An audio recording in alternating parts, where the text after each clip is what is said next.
Hello and welcome, Exiles, to my attempt to make bodyswap a viable build.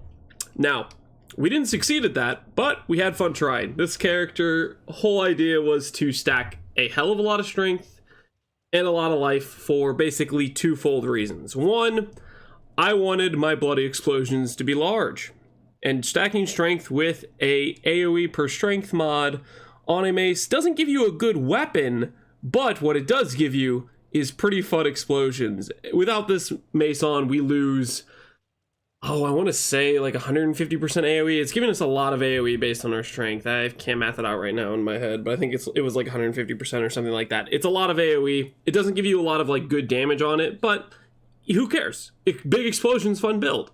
And then if we're stacking life like we are here, Wraith, of course, is a natural thing to include with a build. We are scaling life and using something like Dissolution of the Flesh for the more life, yada, yada, yada. We've been here before. This scales pretty similarly to the Relative Pack character with a few basically minute differences in how I path the tree, change some things around. Not sure if I really made the right choices, but this is what I'm doing and this is what I'm trying. Now, that being said, why can we have this like amount of scaling, right, that we do have, which is something like 1500% damage between our Wrathpith Globe and our Iron Will with the amount of strength we have? That's a lot of scaling. You'd think we'd be able to get decent damage. Well, to put it lightly, Bodyswap's base damage just sucks. This skill does 200 to 350 damage at level 21 plus 4% of your max life pool. So 4% of our max life pool, let's just say we're an even 20k, let's round up. That's only going to give us about 800 flat damage. That's pretty bad when it comes to a level 21 gem. If you just do some baseline comparisons, looking at something like Frostbolt, for example, we have a character that's dealing something like, 1,000 base damage on average versus something that's dealing 2,000 base damage on average. That's a pretty feels bad. Not to mention other factors like Frostbolt isn't even the hardest hitting skill. You know, we could do Fireball for another comparison, or we could do a lot of other skills that like have a lot of multi-hits and their base damage just starts to add up way more in comparison. So we're at a disadvantage there. The other disadvantage is Bodyswap is something that's supposed to be able to hit twice, but as far as I can tell, it doesn't really feel like we're hitting the enemy twice. It says it deals damage based on where you started out and where you end up, but I think maybe only one of those hits counts your 4% life, and the double hit is only for the base damage of the 200 to 350 damage, so aka you're not really getting 2 hits, you're getting like 1.2 hits or something like that in terms of base damage scaling.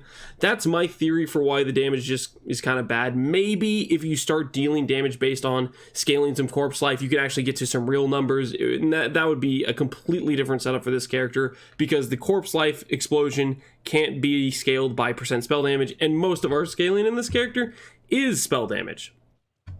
So that was kind of the idea behind the character. Stack a bunch of strength like gear and then have AoE and have big explosions, big fun. Now the character's fun to play in terms of mapping, but once you start to try to fight anything past the T16 boss, it just gets a little bit way too ZDPS and feels bad to really be a viable character. It's fun to run around and explode, and I'll do a little showcase at the end here, but ultimately it's only a meme is what it is right now. Maybe in the future I will try to do a Bodyswap character in the future, try to make it better than this one, maybe improve upon this, but yeah, whatever. We'll just stick with this for now. I'll do a quick showcase on it.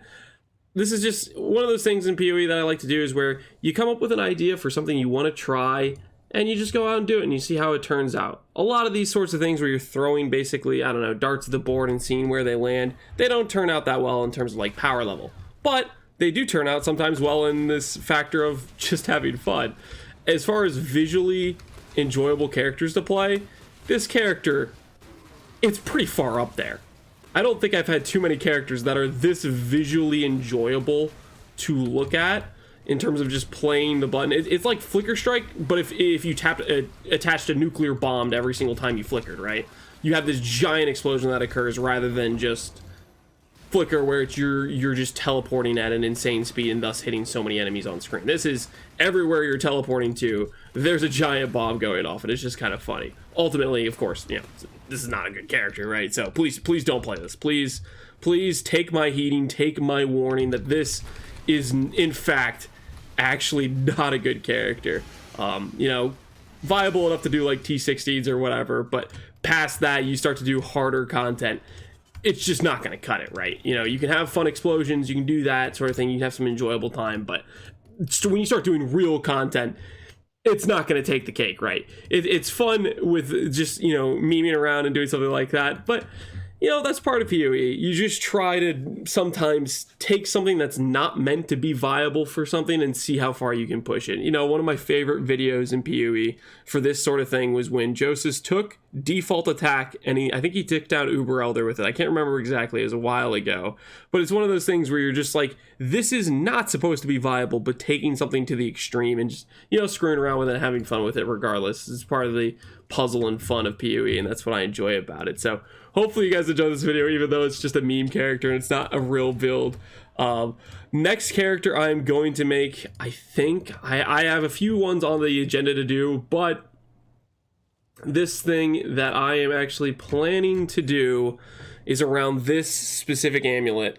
I had it listed up on trade for a ridiculous price that no one was going to pay me because I'm planning to actually build around it. This was something I made when I was trying to make an amulet for my attribute stacking character, and basically what happened is I made an amulet that wasn't really right for my character, but it had +1 all skill when I was rolling with the essences for crit multi, and I was like, you know what, I have to just YOLO this in the like of Kalandra and see what happens. And I think this is probably one of the strongest items I've ever owned. And when you hit something like this where you create something that maybe isn't right for the character you're playing, but it's just so cool and powerful, you're like, okay, that's a kind of type of item where I'm just going to make a build just to build around this item. So next build I do, this amulet just screams some sort of Doriani spark, and I kind of want to just see what we can do in terms of taking it to the limit, because we have this ridiculous amulet that we got out of pure RNG, and it would be wrong of us not to make a build around it. So the next character will probably be around this sort of amulet. Hopefully you guys can look forward to something, I guess, a cool min-max sort of build. That'll be maybe my next project, and less of a meme, more of a dream in terms of taking on the content and just deleting stuff and being, you know, an all-powerful sort of character. Anyways, I hope you guys enjoyed the video. As always, thanks for watching. Take care, Exiles.